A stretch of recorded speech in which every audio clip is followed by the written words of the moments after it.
Jeremiah 29 verse 12, at kayo'y magsisikawan sa akin, at kayo'y magsisiayon, o magsisiayon, at magsisalangin sa akin, ang aking bibigyan sa'yo. At kung hahanapin ako at masusumpungan ko, kapagkuhan natin siya, at ako masusumpungan ako, baka iyon siya ating lagi natin ang ating puso. Magkaroon tayo lagi ng evaluation sa Panginoon. At ang iyong buong puso ay mapatagpuan natin ang Panginoon. Ngunit sa oras nito ay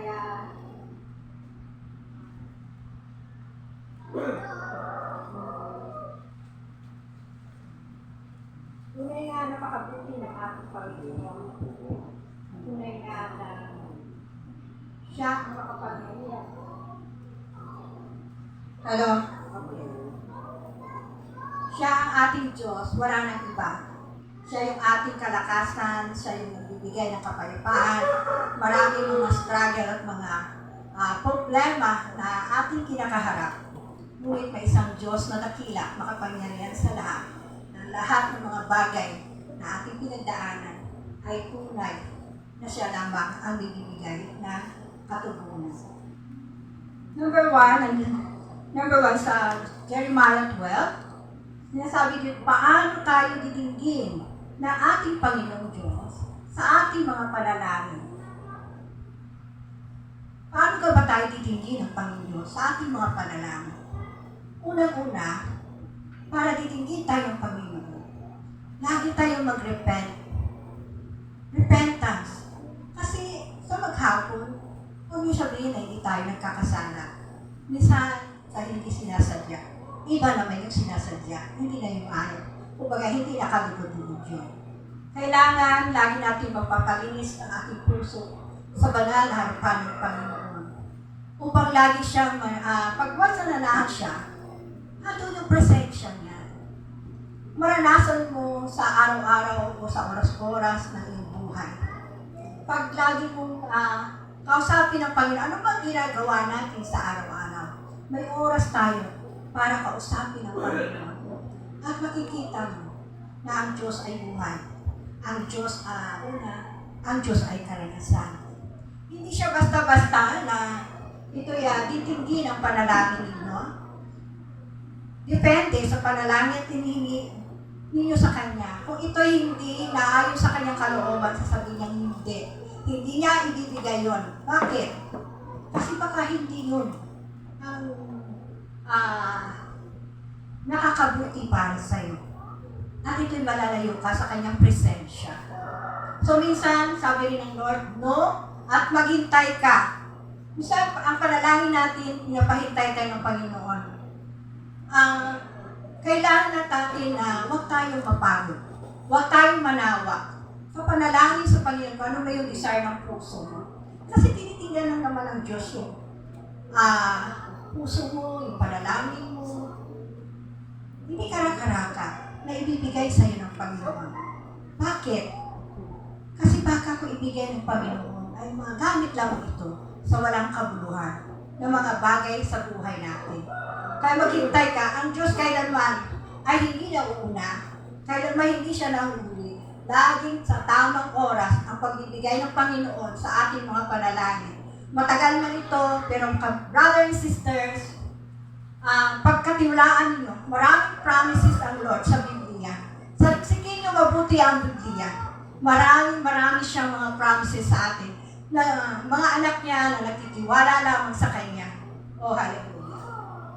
Huhubad daw ako ng sapatos kasi sabi ng Lord, holy place to. Holy place to. So, yun nga, may puso tayong masunurin kung anong sinasabi ng Panginoon sa atin. Na kailangan maglupasay ka, magluhod ka siya, umiyak ka, huwag mo silang tingnan. Nakapokus ka sa Panginoon. Pangalawa, higit sa lahat, ang puso natin, sisikapin natin na masunod ang kalooban ng Panginoon. Kasi yun lang naman ang gusto ng Lord susundin natin ang kalooban niya. Huwag tayo magpatumpik-tumpik ang pwede na kasi bukas pakalawa, ganyan papay na. Hindi.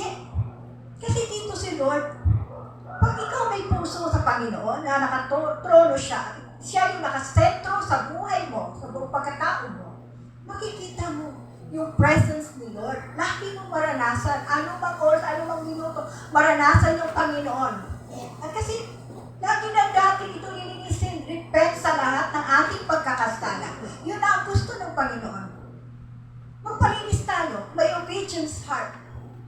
Hindi pwede na makipag-bargaining ka sa Panginoon. Hindi pwede. Kasi ganun ako dati eh. Nakipag-bargaining ako sa Panginoon. Pero tinuruan ako ng Lord. Sino bang masusunod? Ikaw o ako? Siyempre ang Lord. Forget yourself. Kalimutan natin yan sa ating sarili. Sa lahat ng bagay sa mundo ito, ano man ang mga problema dumarating sa mundo ito, huwag tayong mahinaan ng loob. Focus tayo sa Panginoon. Brothers and sisters, sinishare ko po ito dahil ako nakaranas din ng maraming pagsubok sa buhay ko. May malaking pagsubok. Minsan nagpapahinga ako ng 1 linggo. The next week na naman, marami na naman akong pagsubok kasi tinitingnan ng Lord ang ating puso. Tinitingnan niya eh. Kung hanggang saan tayo, mga pitan, habang binibigyan niya tayo ng mga trial sa buhay, ito kasi yung mga pagsubok na ito yung nagbibigay ng kalakasan sa atin. At paano tayo? The more na lumayo tayo sa Panginoon dahil may pagsubok, sasabihin na, ay, ayoko na magsimba dyan. Kasi maraming pagsubok. Parang pinabayaan ako ng Diyos. No. Kailanman hindi tayo pinabayaan ng Diyos. Tayo ang nagpabaya sa Diyos. Tayo din ang lumigo o lumihis sa kanyang kalooban. Kaya dumadanas tayo ng maraming pagsubok. Sinasabi nga, ang mga prayers natin, kailangan always mo talaga iluhod sa Panginoon. Iluhod mo ito para makita niya na talagang taos puso ka, nanalangin at nagtitiwala sa Kanya. Brothers and sisters, ang kalaban ninyo ay hindi ang inyong mga anak. Kagaya ko, hindi ko kalaban ang aking mga anak. Gumagawa ang kaaway sa pamagitan lalo ng ating mga mahal sa buhay para hindi tayo magpatuloy sa mga pagsamba, pagtitiwala sa ating Panginoong Jesus. I-share ko lang din po sa mga kaaway. Para din yung sundalo, mayroong ordinaryong sundalo, mayroong general, mayroong lieutenant. Titingnan nyo kung alin doon. May kategory ang bawat kaaway. May kategory sila. Ay kung ito ay malaking pagsubok o yung nagpamali obra dito, yung general, kailangan lagi kang iluhod mo sa Panginoon ang lahat ng mga bagay na iyong pinagdaanan. Dahil si Lord lamang ang makagbibigay ng kalutasan sa lahat ng ating pinagdaanan. Ano man ang problema, tandaan niyo mga kapatid. Kung nagpadala ang Panginoon ng problema, inalaw niya si Satanas, nabigyan kayo ng problema, na kasing laki ng barko, tandaan niyo, bibigyan kayo ng Panginoon ng kasing lawak ng karagatan upang anuman ang mga problema dumating sa inyo, ito'y tunay, matagumpayan natin dahil pinagtagumpayan ng Panginoon sa krus ng Kalbaryo ang lahat ng bagay. Sabi nga, di ba, magagawa natin dahil may Diyos tayong makapangyarihan. Wala tayong magagawa kung wala ang Panginoon sa ating buhay. Patuloy lang tayo manalangin, patuloy tayong mangapitan sa Kanya, anuman ang mga circumstances na nangyayari sa ating buhay, dahil yan ay kasama yon. Hindi tayo exempted. Hindi tayo exempted sa hindi na tunay nakakilala sa Panginoon. Ngunit ang napakahalaga ay may Diyos tayong makapangyarihan, nagbibigay ng kalakasan kung paano natin harapin ang mga bagay na ito. Ano mang problema, huwag kang mag-focus sa mga bagay na yon. Bakit? Focus ka sa Panginoon. Pag-aralan mo ang problema mo. Hindi na, ay, Diyos ko, nanginginig ka. Ibig sabihin nun, pag binasa ka sa sabihin ni Pastor, na masyado kang nabubuli sa problema mo, ibig sabihin, ay hindi pa ganun kalalim ang iyong panampalataya o pagtuo sa ating Panginoon.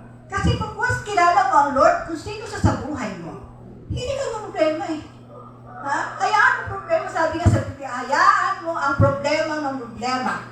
Focus ka lang sa Panginoon. Dahil ito, ang kaaway ay hindi talaga yan. bawat mananampalataya, hindi tayo tatantanan ng kahawan. Hanggang hindi tayo ilalayo na tayo sa alignment ng ating Panginoon Diyos. Kasi sa panahon na ito, sabi naman Pastor, totoo ko yung sabi ni Pastor, nasa last days na tayo. Sa crucial time na tayo. Kung very, very sensitive kayo, makikita nyo dumating na lahat ng mga sign na sinabi sa Biblia. Kaya very, very sensitive po tayo. Na wag po natin kaligtaan, manalangin sa Kanya. Hindi lang po yung ating gusto, hindi lang yung ating design ng puso para sa pamilya natin. Kung pwede pangkalahatan. Pangkalahatan sa government, sa mga sundalo, sa presidente, lahat na yan. Kailangan ipag-isapan natin yun sa prayer. Na ang mga bagay na kagaya ngayon, buti dito sa probinsya, hindi masyadong magulo. Pero pag once sa Maynila ka, kung wala kang Kristo sa puso mo, ay manginginig ka sa takot. Dahil doon, grabe ang gulo sa Maynila. Kaya, magpasalamat tayo sa Panginoon dahil sa kabila ng lahat, hindi niya tayo pababayaan at hindi Kanya pagkukulangin sa lahat ng iyong buhay. Pangalawa, sa Jeremiah 29:13, siya sa atin, ng natin ng buong puso, ang Panginoon Diyos. Ang Panginoon Diyos na buhay, lahat ng manampalataya kailangan natin magpasiyasat sa Panginoon. Sa araw-araw na ating buhay, kailangan ang lahat ng bagay i-surrender natin sa Kanya. Tunay, ang Panginoon ay napakabuti. Kung naranasan ko ang kabutihan ng Lord, yung presensya niya, masasabi ko na sana Lord, noon pa kita nakilala. Noon pa sana Lord. Ngunit hindi i-allow ng Lord. Kasi tayong lahat, tinawag niya. Wala pa tayo sa bahay bata ng ating magulang. Tinawag na tayo ng Panginoon. Hindi ba gaano kasaya? Na wala ka pa sa mundo ito, ay isa ka na, dinisenyo ng Panginoon para sa Kanya. Diba? Kadami-daming tao sa mundo ito. Bakit ikaw, isa ka, na nakakilala sa Panginoon? Brother and sister, huwag po natin magpatumpik-tumpik. Yakapin natin ang Panginoon. Yakapin natin maigpit ang Kanyang pangako. Nandyan siya. Naghihintay lang laging kausapin niyo. Kaya magpasiyasat tayo sa puso natin. Kasi ang puso natin, ito yung pwede magligaw sa atin. Sabi nga, mandaraya ang puso. Pwede ka iligaw, pwede kang ilayo sa presensya ng Diyos. Huwag po tayong mag-alinlangan. Kailangan ibigay natin ng tulo ang ating panampalataya. Dahil ayaw ng Diyos, nahap-hap lang. Sabi nga, di ba, sa Biblia, kung maligamgam ka, ayaw niya. Kung malamig ka, isusuka ka niya. Ang gusto ng Panginoon, maging mainit tayo sa ating paglilingkod, sa ating pinamanampalataya sa Panginoon. Hindi po pwede yung, ay bukas na lang, susunod na lang ang akin. Wala may kano lang, isang pagpatuto. Nung hindi pa ako naging manggagawa ng Panginoon, every Sunday lang ako nag-attend. Attender lang ako. Hindi ako, ang paglaro ko napakabagal. Napakabagal lumago. Sabi ko, Lord, palakihin ko yung anak ko. No? Saka ako maglingkod sa'yo. Kasi hatid sundo ko pa. So, nung dumating ang panahon na yun, tinignan ng Lord, yung aking pangako, hindi yung pangako sa tao, pangako yun sa Lord.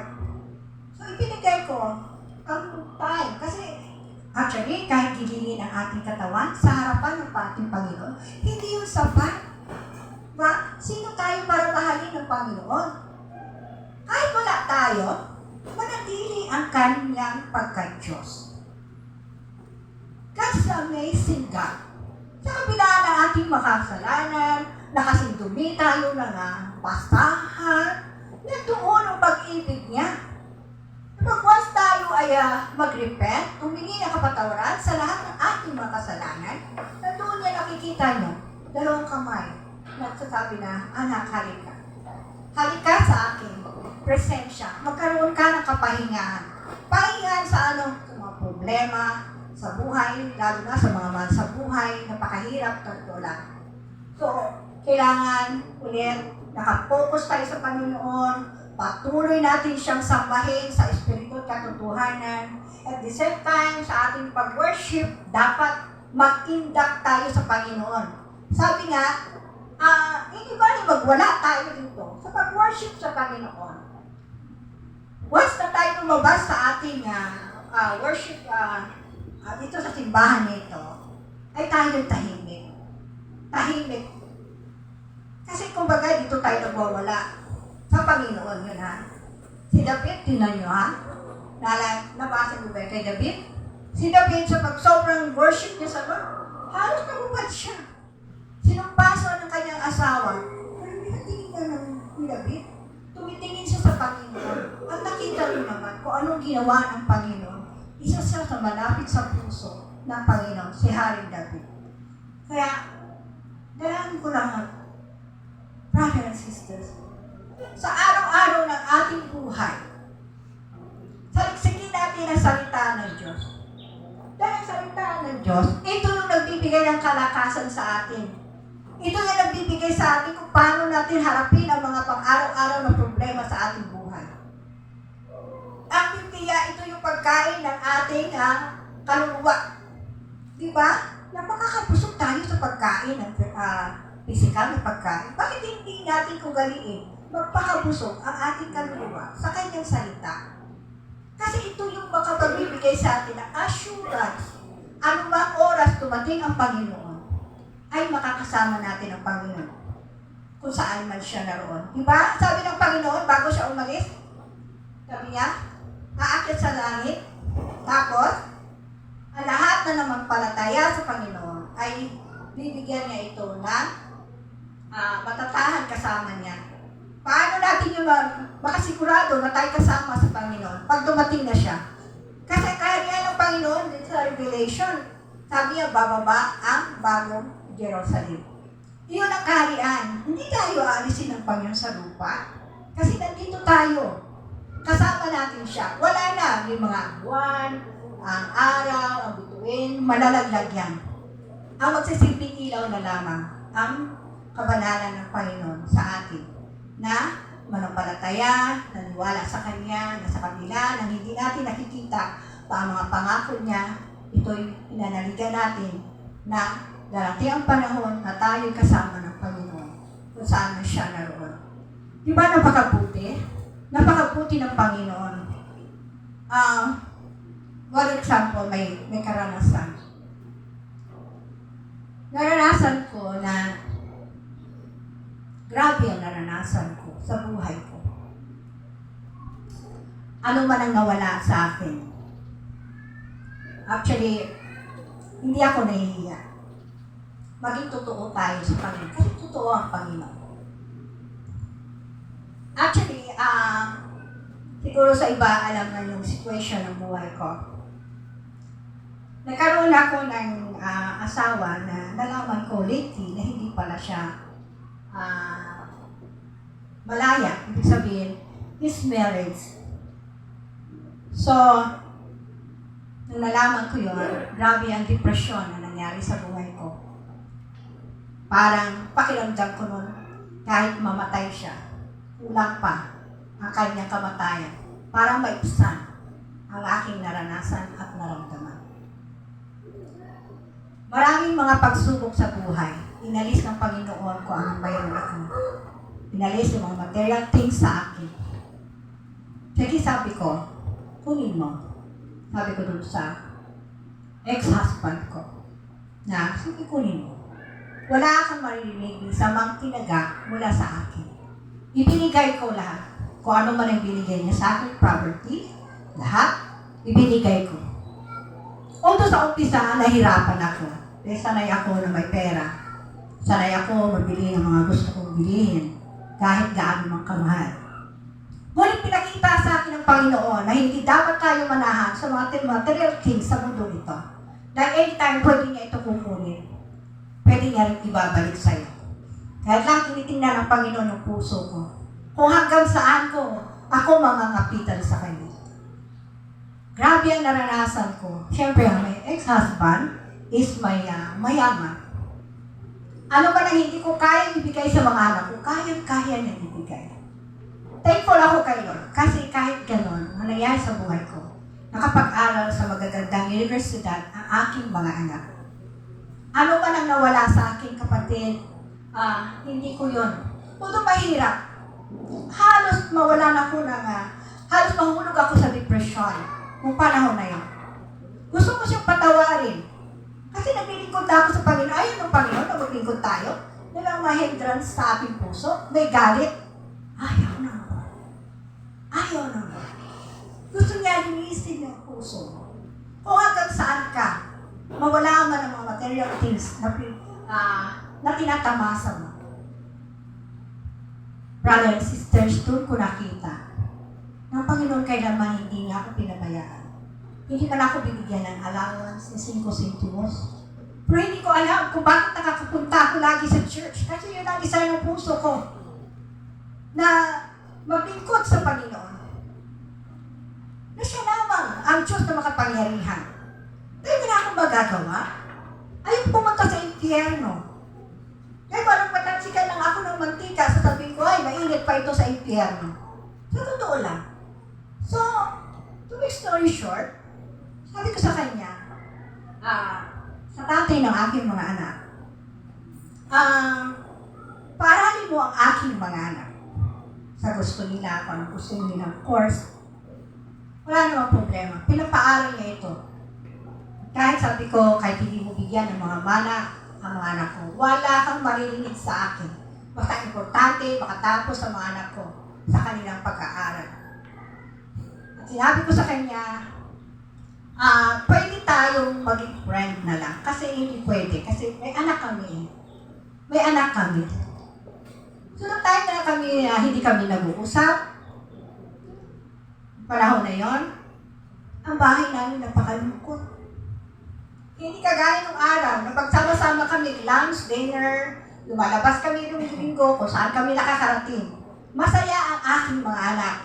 Ngunit ito nangyari na nag-decide ako na lumayo at kailangan putulin na, ang dapat putulin. Nagkaroon ng kaibigawasang kalungkutan ang aming tahanan. Yung tahanan dati masaya, may ngiti, lahat, nawala yun. Napakalungkot. Oras kasi pagkain, hindi na kami sabay-sabay kumain. Pagkatapos kumain ng mga anak ko, kanya-kanya silang akit sa taas sa kwarto nila. Akala nga ka ng kapitbahay ko, wala nga mga anak ko eh. Para nandoon lang sa loob ng bahay. Ganon kalungkot. Ganon ang ginagawa ng kaaway. Ginagamit ang ating mga mahal sa buhay upang hindi tayo makapag-align sa kanyang kalooban, sa kanyang presensya. Lahat gagawin ng kaaway upang manumbalik ka sa dating pagkatao mo, sa dating kalagayan mo sa buhay. Brothers and sisters, walang makapagbigay ng sapat kundi ang ating Panginoong Jesus.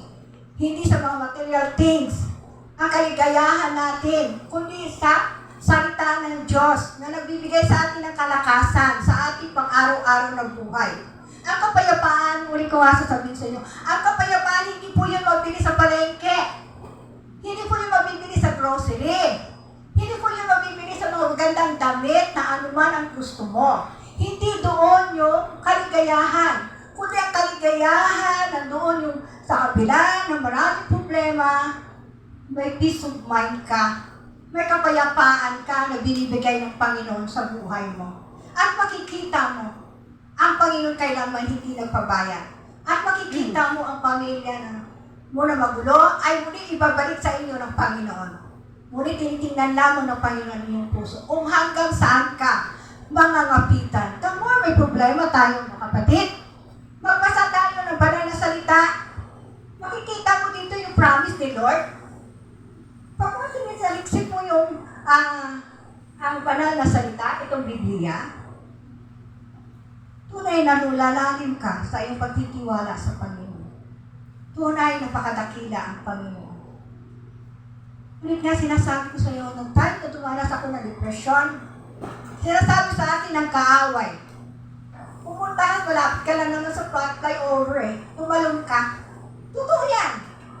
Kasi the more na malapit tayo sa Panginoon, the more nagsusurrender tayo ng lahat, the more nakatrono sa ating puso.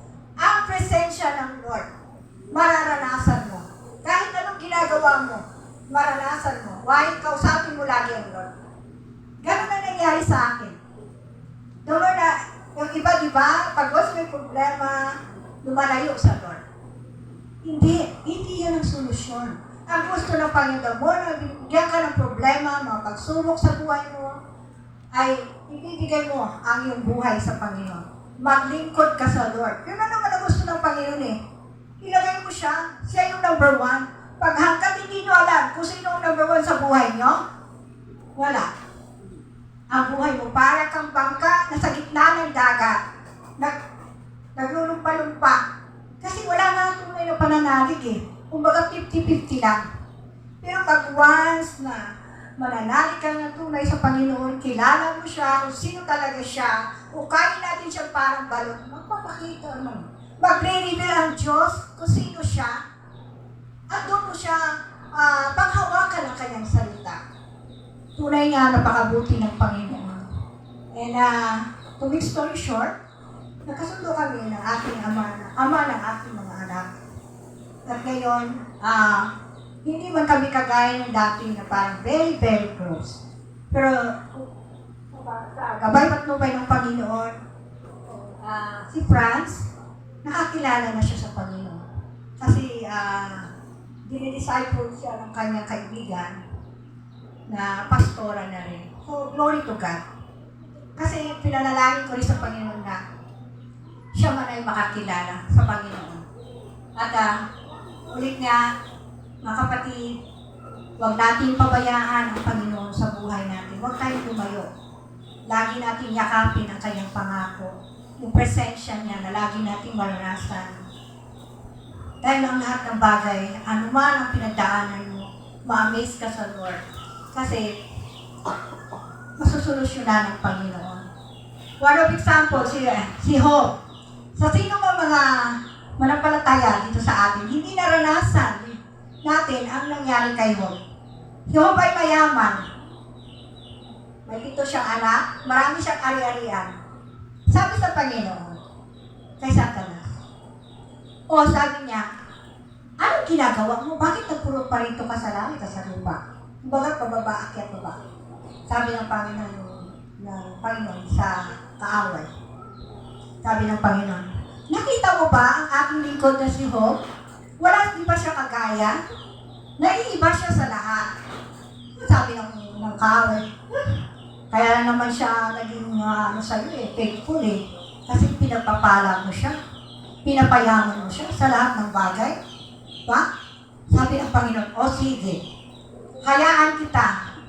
Nasubukin mo si Job, pero huwag mo siyang patayin. Nabasa niyo ba yung Job?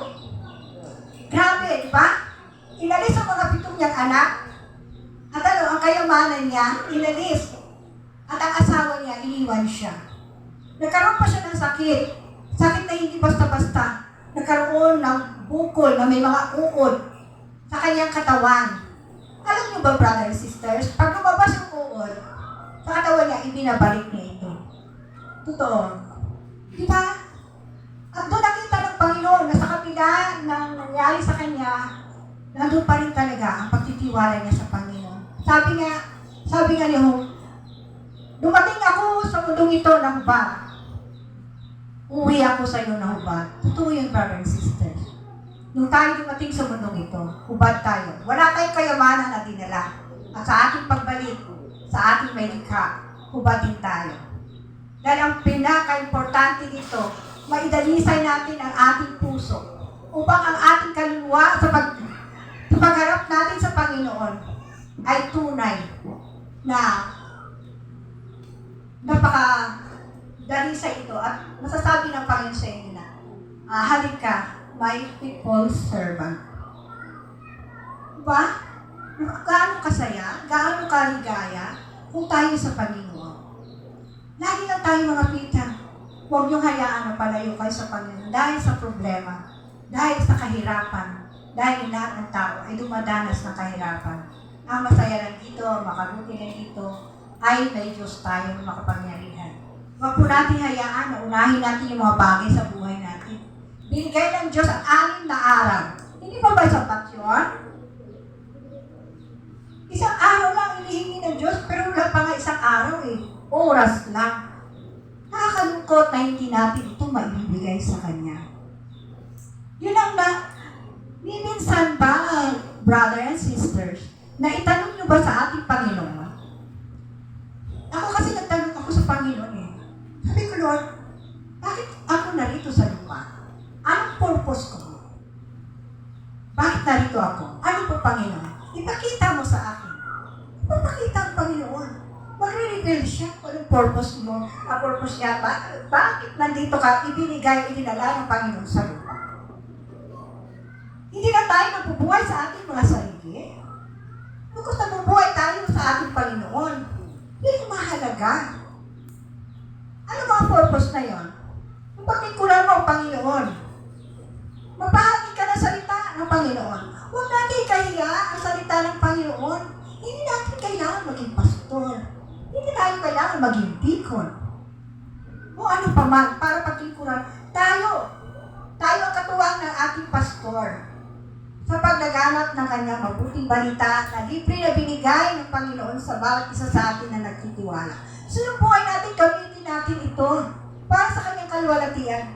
May opportunity na makapag-share kayo ng Word of God sa kapwa nyo. Huwag kayong mahiya. Pag binibigyan kayo ng chance or time, go ahead.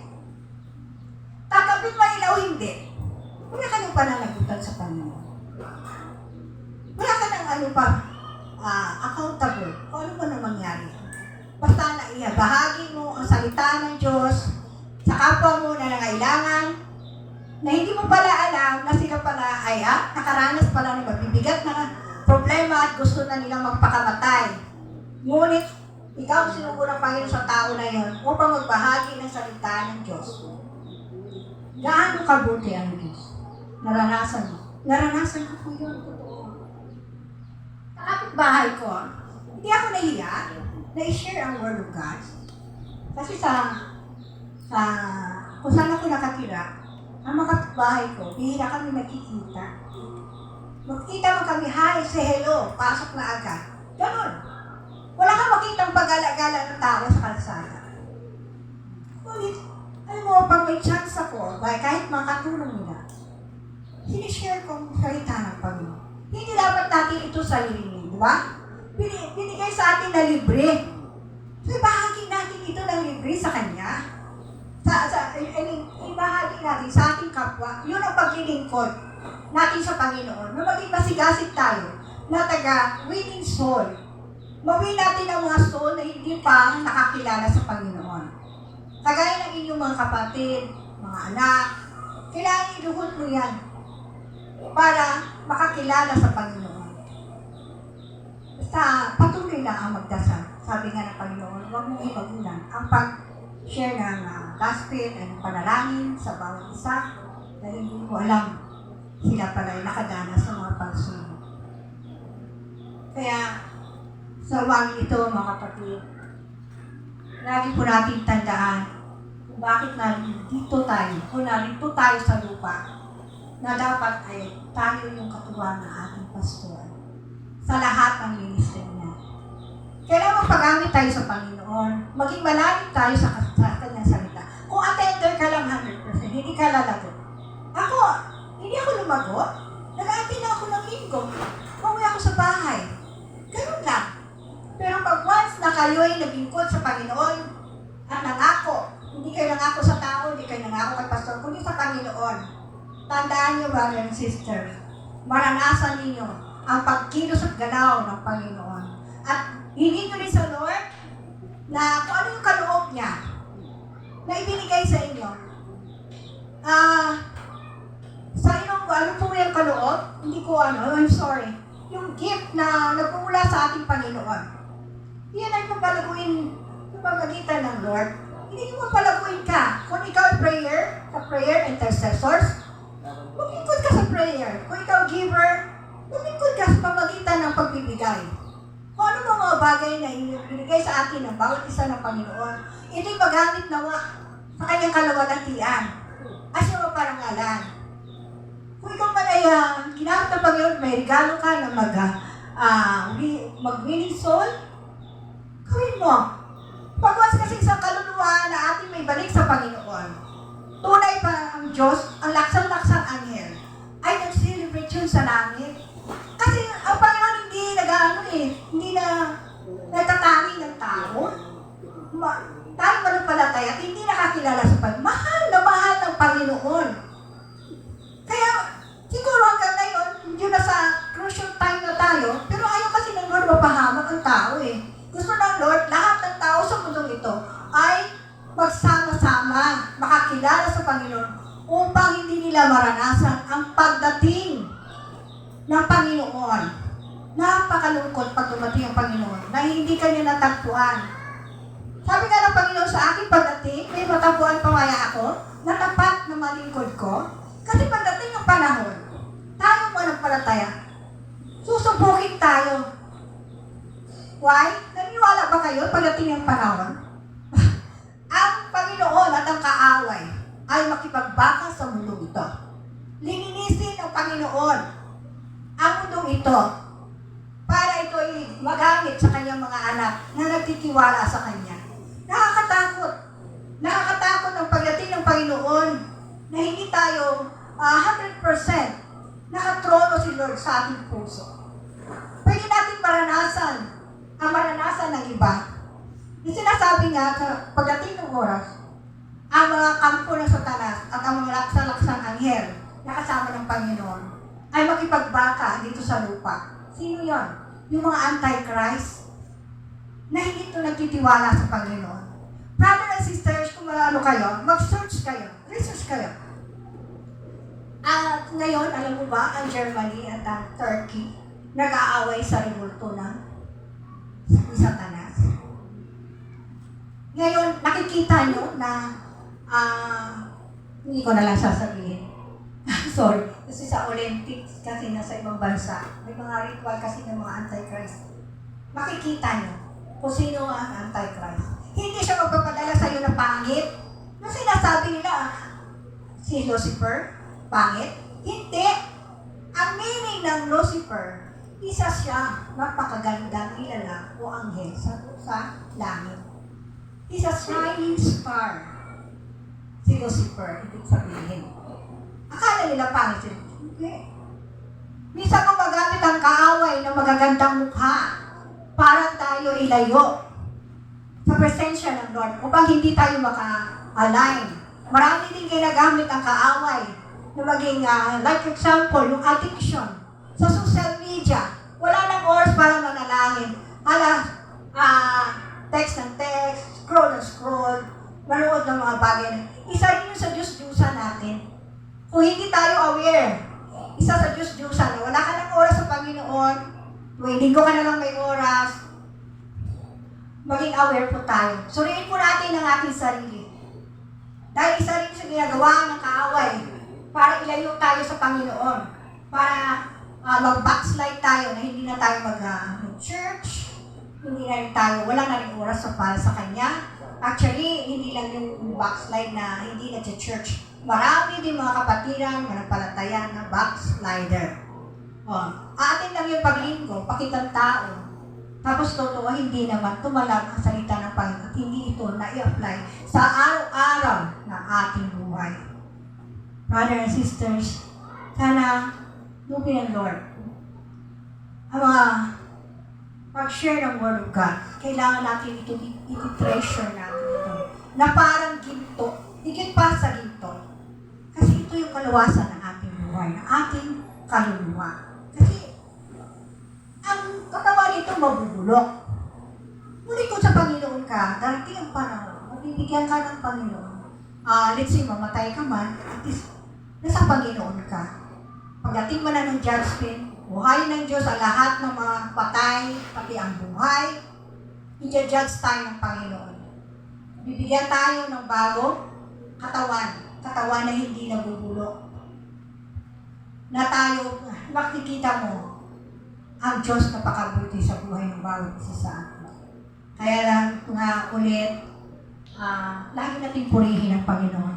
Bigyan natin siya lagi ng oras. Sa totoo lang, sa amin, mag-preach sa aming pastor, kulang pa yun. Para kaming gutom.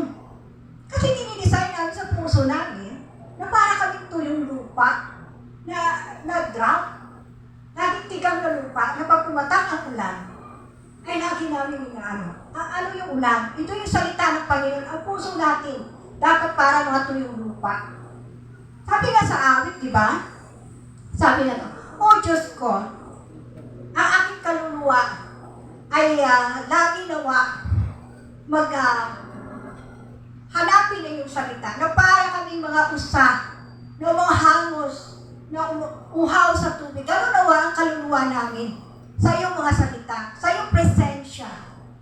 Totoo yun, brother and sisters. Para sa amin, 3 hours kulang pa. Kulang na kulang. Para sa amin, bitin pa yung ganong oras. Sa totoo na. Kasi masarap ang magbabat sa presensya ng Diyos. At maranasan mo ang kanyang kapangyarihan. Maranasan mo may mga revelation. Maranasan mo ito. Ako, naranasan ko. Kasi yun ang gift ng Panginoon sa akin. Nakakakita ako ng mga bagay na hindi nakikita. Kasi, bilang manampalataya, iba-iba tayong kaloob ng Panginoon. No? Ako kasi, ang kaloob niya sa akin ay isang intercessors. Isa sa backbone of prayer sa aming mga church. Hindi lang actually kami manalangin. Hindi lang yung church namin pinapanalangin. Kundi buong church na malingkod niya. Hindi lang sa church namin. Kailangan lahat, pangkalahatan, kailangan ipanalangin yun. Ganun nawa tayo. Hindi lang once ang kakilala kayo sa Panginoon, maging intercessors kayo. Ganun. Sa aking pagtatapos, sa pag-share ng salita ng Panginoon, mga kapatid, huwag nating kaligtaan na lagi nating basahin ang ating mga Bibles. Pabusugin natin kung bundak na bundak tayo sa pagkain ng pisikal, maging bundak din ang ating spiritual life. Kasi ito yung ating panangga sa mga maraming dumarating mga problema sa ating buhay. Patuloy natin nasahin na ang kalooban ng Panginoon ay siyang mangyari sa ating buhay. Napakabuti ng Lord. Kasi naranasan ko ang kanyang kabutihan. Ano man ang mga bagay na ginawa sa akin ng Panginoon, kulang pa yan ang pagpasalamat. Kulang ang luha. Kulang ang luha at uug mo sa pagpupuri sa Panginoon. Sa ginawa ng Lord sa buhay ng bawat isa. Sana nga, palakasin natin ang ating panagpalataya. Huwag natin 50-50 lang kaya ng Lord. Mabuksan nawa ang ating puso na kailangan ibigay natin yung best natin sa Panginoon. Okay na yan. Hindi po, brothers and sisters. Tuwing gabi, ugaliin natin na manalangin sa Panginoon. Pagpapasalamat, ipanalangin ang lahat. Ganon din sa umaga. Kailangan din natin ipanalangin. Ipanalangin lagi ang pastor ninyo. Kasi siya yun ang nagbibigay ng Word of God para ikalago ng inyong kaluluwa na hindi kayo mapalayo malayo kayo sa alignment ng Panginoon. Sama niyo siya sa prayer. Hindi lang yung sarili natin na pwede lang. Huli na yan. Kailangan ng pastor ng panalangin. Dahil bilang pastor, may kahinaan din siya. Kagaya natin, may mga kahinaan tayo. Hindi pa tayo perfect. Kung perfect ka na, alisin ka na doon sa lupa na to. Diba? So, panalangin natin siya. Nawala bigyan siya ng mahabang buhay, kalakasan, at maging malusog, at maging masigasig sa kanyang ministeryo na pinagkaloob ng Panginoon. Tayo yung katuwang ng mga kanyang magagawa. Katuwang niyo siya sa lahat ng bagay sa kanyang ministeryo. Ang church ninyo, alagaan niyo. Although hindi naman itong church kasi, itong church na dito, pagsamantala. Kasi, ang tunay na church saan? Saan mo makita? Dito lang tayo nag-iipon-ipon para makakain ang ating kaluluwa. Kasi dito palang sinasanay tayo ng Panginoon. Kapag dating kasi ng Panginoon, ay ganun din ang gagawin natin. Lagi tayo mag-worship sa Kanya. Brothers and sisters, nawa ang mga pinsaheng ito ay tumilo sa inyong isip at puso. Huwag kayong mainip kung matagal ang pag-preach o pag-share ng Word of God. Lagi natin nasahin at hilingin sa Panginoon na laging pauwawan ang salita ng Panginoon sa ating buhay. Dahil ang salita ng Panginoon ay buhay, matulba, matalim. Sabi nga sa Hebreo 12, di ba? Na parang ang salita ng Lord ay panay dalawang talim magkabilaan, tagos sa buto at kasukasuan na ating katawan ang salita ng Panginoon. Tunay ito yung nagpapabakol sa atin sa Panginoon.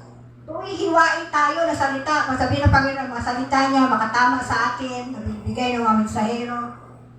Masakit, di ba? Pero unti-unti tayo, naging humihilom yung sakit na yun. Nasasaktan ka. Kagaya noon, sa akin, ay, ang pastor ito. Hindi man ako kilala nito. Bakit ako yata pinapatamaan nito Bakit ganito to? Sino kaya nagsabi sa kanya? Hindi. Kasi, ginamit siya ng Panginoon upang maranasan mo ang pagkilos ng banal na Espiritu sa buhay mo. Upang maranasan mo yung presensya ng Lord. Maranasan mo sa araw-araw sa lahat ng aspeto ng iyong buhay.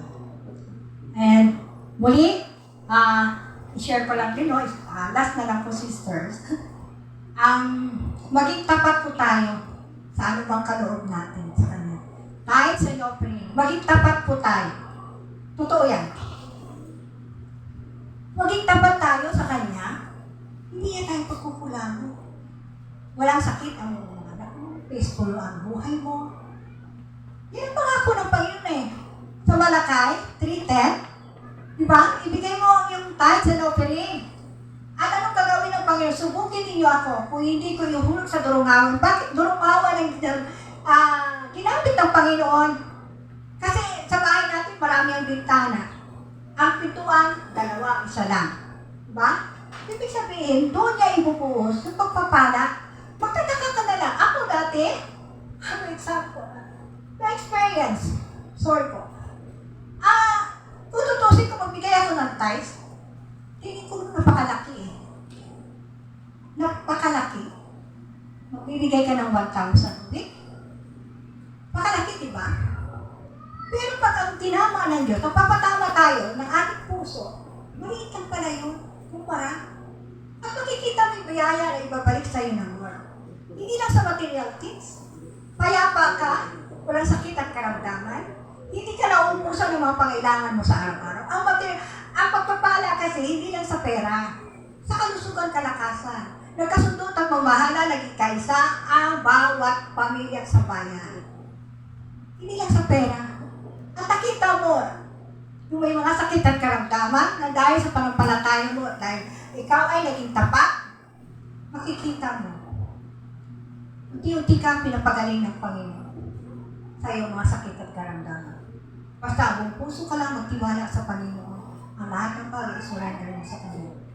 Brother and sisters, i-share ko ito kasi ang Panginoon naranasan ko. Ang tunay na may Diyos na makapangyarihan sa lahat. Na kumikilos sa buhay ko.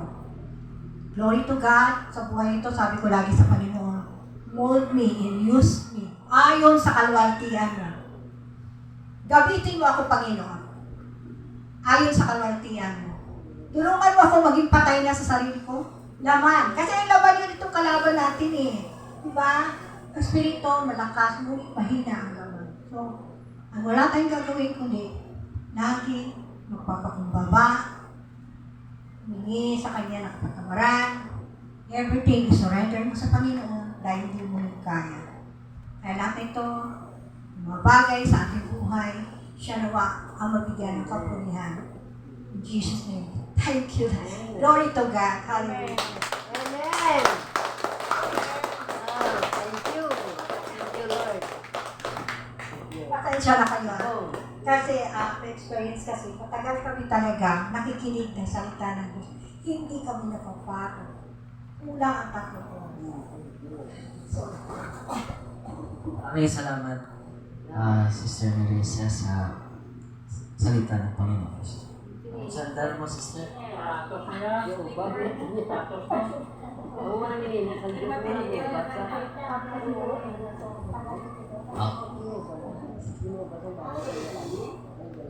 Sige, salamat. Hello. Okay na, no? Sige. Asupon ko lang, maalagad din kita sa Diyos. Kabalungan mo kung ano ang ebidensya nga gaalagad ka gid sa Diyos. Gusto niyo mabalaan? Simple lang. Mag-alagad ka sa tao. Serbisyuhan ng tao. Paano? Basta sa ginahin mo ko. May isa ka lang kakalag na ginaserbisyuhan. Pamatuod. Na ikaw kaalagad sa Diyos. Ano ka na ba sa Ginoo? Nag-abot ako. Hindi nga ako ang alagaran. Hindi ako mag-aalagan. Yung magsulingon, simple lang. Kung tutuot ka nag-aalagad sa Diyos, ulipon ka man sa tao. Amen? Subong niya, ang tao, kaalagad lang sa iya kaugalingon. Kalipayan, obra, negosyo. Pero hindi ka sa kaserbisyo sa pareho siya nga tao. Kabalo mo, ang pagbulig, serbisyo. Ang paghambal sa tao, serbisyo. Ang pagpangamuyo sa tao, serbisyo. May amutan na? May amutan na ang tagipuso, ha? Na willing ka magserbisyo. Kung may ara, nagapakita na. Nag-aalagad ka sa Diyos. Kung wala ka sa ngamunang andom, ang ginahimo mo ay socialism. Anong buto niyo sa socialism? Ha? Sabay-sabay, upod-upod, pakita-kita. Ano na kinatawag nga? Socialism. Pero kung alagad ka sa Diyos, ang tagipusoon mo handom sa pag-alagad, ay katuan ko tublaan na isip. Buwan, hagaron ko to siya. Kung may problema to si sister, i-pray ko siya. Amen? Kung may problema to si Juan nga nabatian ko nga do ka problema to sa saya anak, i-prayanta lang. Amen? Hindi na kinanglan, pabalaon mo siya nga ginaprayan mo siya. Ikaw mismo sa sulod mo, servisyo. Why sa kabalo, pero ikaw do pangamuyo na. Imuutod, why bugas. Ikaw mismo, kabalo ka, why gid bugas. Pira na lang mo, why kaya kabalo. Pero once na kabalo ka nga wala bugas, nagkain, servisyo na. Ha? Pira lang mo, why ka kabalo. Kung kabalo ka, nawala siya kalanon sa sining nga gabi, kag wala ka may ginhatag sa iya. Ang imo lang kaugalingon ang ginaserbisyuhan mo. Hindi ang Diyos. Amen? Kabalo ka mo, kasi hindi na ang tudang pag-alagad sa Diyos mo. Kabalo ka mo, hindi